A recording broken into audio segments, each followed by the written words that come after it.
Hey guys, so I am wearing my Air Force t-shirt today because today I'm going to talk about the military. Whenever I've brought up my service in the Air Force, occasionally I'll get some questions in the comment section. So I figure I would just make a video saying, okay, if you're thinking about joining the military, and you're trying to decide which branch to join, what are two things you should consider and two things you shouldn't consider? I didn't spend a lot of time in the Air Force, but I did have the opportunity to work with other branches. But I'm going to kind of make, I guess these statements are going to be very broad. And of course, some would say, well, only two things you shouldn't consider and two things you should consider. Couldn't list be 5, 10, 20? Absolutely. But these are just the basic questions I think people should ask themselves. If you're active duty or if you're a veteran, you're welcome to leave something in the comment section, your opinion. Okay. So the first thing you shouldn't consider with an asterisk, and that is the pay. Every branch goes by the same pay scale, which is determined by your rank and your time in service. So all of the branches use the same pay scale as well as the Coast Guard. Now, I say with an asterisk because certain branches do offer sign-in bonuses. For example, the Army has the largest sign-in bonuses with 50,000, and I think the Marines only top at about 8,000. But there's some caveats there. One, whether you get the sign-in bonus or not is going to depend on what job you're trying to get into, and if you don't make that job as you're going through your training, you may not get the bonus. Also, some of them have caveats like you have to score so well on the ASVAB. The ASVAB is if you guys don't know, it's a test that you take that most of the branches require you, which they use to place you in whatever job you're taking. I went in the Air Force as an officer. We didn't take the ASVAB. We took something called the AFQT, which is the Air Force, or AFOQT, the Air Force Officers Qualifying Test. It's either AFQT or AFOQT. I think it's AFQT, but Air Force Officers Qualifying Test. Another thing that I guess you could say when thinking about pay is which branch promotes the fastest, because like I said, your pay is determined by your rank and your time in service. So if one branch promotes a little faster than the other, you'll get paid faster. The Army tends to promote a little faster than the other branches. So there's that to consider, but it really is depending on what job you get when you're in the service. So consider that a little bit but as far as the base pay goes, every branch has the same base pay. And one other thing to consider is that certain jobs will have additional pay, I guess you could say. For example, if you are airborne, you'll get an additional pay if you stay airborne qualified. If you work with hazardous materials, you'll get additional pay for working with hazardous materials. But once again, this is dependent on the job and not the branch. Every branch uses the same pay scale. So the next thing you really shouldn't consider, as far as I'm concerned, is the length of the boot camp. Now, I'm kind of talking about enlisted here. So the Marines have the longest boot camp at 13 weeks. The Army has a 10-week boot camp. And the other branches, the Coast Guard, and I'm lumping the Coast Guard in with the other branches, the Navy, the Air Force, and even the Space Force, theirs go between 8 and 8.5 weeks. But here's the thing. Depending on your job, they're going to kind of get you at the other end. And what I mean by that is each branch, you can have the same job, and I'll talk about that later on.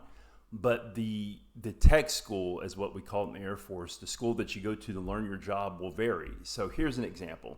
Let's say you go into Marine Infantry. Well, the Infantry Marine course is 14 weeks long. Well, let's say you go into Army Infantry. Well, the Army Infantry has two parts. It's the basic combat training, which is 10 weeks, and the advanced individual training, which is 12 weeks. So all in all, you end up spending 22 weeks in infantry school if you go to the Army versus the 14 weeks in the Marines.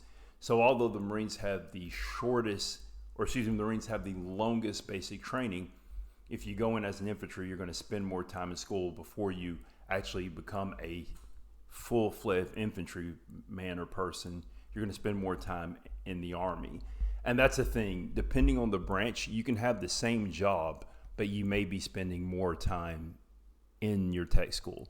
But the reason I'd also say don't consider it too much is because, well, let's just think of it this way. You're going to be in for 4 years active, 4 years inactive, or what they call, inactive reserve. That's the thing they don't tell you, by the way. Your contract is actually for 8 years. But you're going to spend 4 years active, more than likely at least 4 years active. So that additional 5 weeks in basic training between the shortest branch and the longest, it's not going to really matter in the grand scheme of things.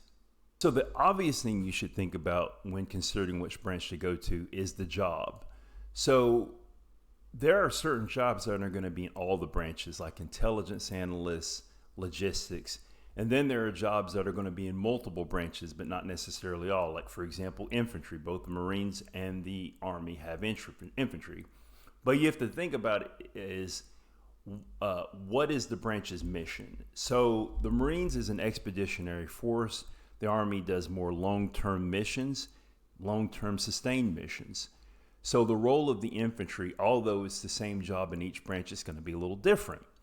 Another great example is a helicopter pilot. All of the branches use helicopters. Even the Space Force has helicopters. I found that out recently. But they serve different functions. So even though you're a helicopter pilot in all the branches, what you do as a pilot is going to be a little different. The Army and the Marines use the helicopters primarily to transport troops, attacking in medical evacuations, but the Air Force and Coast Guard use it primarily for search and rescue. So pilots in all the branches, but you're doing different missions.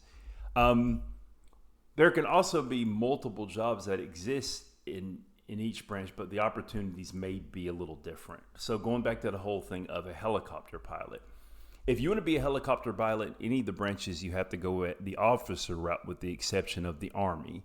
So the Army has a program called High School to Flight School, where you go into the program and you get commissioned as a warrant officer. But in all the other branches, if you want to fly a helicopter, you have to go in as an officer, which means you have to have a 4-year degree. So that's a thing to consider. And of course, there are going to be certain jobs that are going to be unique to that branch. So for example, if you want to be a nuclear submarine technician, the only option you have in that case is the Navy.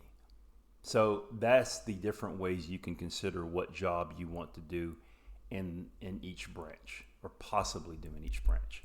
And finally, something you should consider, and this may be the most intangible thing, is the culture of each branch. So every branch, based on its history and on its mission, is going to have a slightly, sometimes dramatically different culture.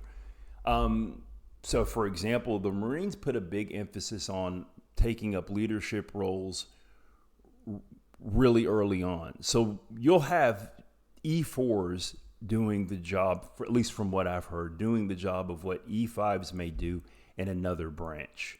Another thing is that even within each branch, depending on what job you're doing, which career field you're in, there's going to be a different culture within the career field. So generally speaking, I think aviation within the different branches tend to have a slightly more relaxed feel to them. I've heard somebody say because, if you're an officer, you don't want to really tick off the people who are repairing the craft that you're flying in. So there are some quite tangible things that comes with the culture. For example, I think when you look at the bases for each branch they're going to have different amenities. So the feel that you get from the Air Force, for example, the Air Force puts a big emphasis on innovation and technology and getting a lot of schooling. So the Air Force almost has this feel of, it's like I made a comment in another video on how when I was going through officers training, how we got an ice cream machine at one point. But I think what the Air Force, what they're doing is they're getting a lot of engineers and science people. They're getting STEM people. So on one hand, they want you to be deployable and they want you to be able to endure a hardship, which I know a lot of people will be like, really? But they actually do. But at the same time, they recognize that they do want to have a minimum, I guess, standard of, I don't know, work-life balance, pleasantness in the job. I can't think, there's a word I'm trying to think of, because they realize that, yes, we're bringing in these engineers and we're bringing in these scientists, and they're dedicated. They want to serve. They want to serve their country, but at the same time, they could go off and get jobs in the private sector probably quite easily. Even when I went in, well, let's see. I went through OTS, which is Officers Training School. It's called Officers Candidate School in the other branches. So we had a training flight, and our training flight consisted of, I think it was 14 people. It was half and half. I think it was either 14 or 12 people. Guys, this is more than 20 years ago, so my memory. But half of the training flight were prior enlisted people, and other half were people who came in straight from the civilian side. And everyone who was coming in from a civilian was either an engineer or a math science person. So what I mean by that is, like, we had a couple of aerospace engineers. Another guy, he had a degree in biology. He was going on to be a navigator, a career field they don't even have anymore.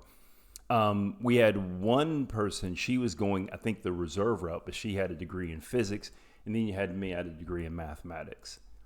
So, yeah, they recognized that we could have very, very easily gotten jobs in the private sector. So that's where that innovation thing is, where Google will want people who are kind of creative and can think and think outside the box. The Air Force wants that too. Now, you may find in other branches, like, for example, the Army, which is the oldest branch, they may have a more fixed, sustained way of doing things. So that kind of out-of-the-box thinking, which, don't get it wrong, there are people in the Army who are very intelligent, very creative, but it may not be emphasized just as much or as much in the Army. So bleeding over to the amenities things, if you go to the different bases, you will see that the conditions of the bases are different. One aspect of that is budget. For example, I noticed that Air Force bases did tend to be nicer than the other branches. The Marines, not so much. And I think part of that, or a large part of that, comes from the fact that the Marines are part of the Department of the Navy, and they have a smaller budget, and they tend to get a lot of the leftovers. But I think the Marines kind of take pride in that, doing as much as you can with what little you have. And I think that's an aspect of their culture. Anyway, so those are two things to consider, and two things you don't really need to consider so much when deciding which branch of the military you may want to join.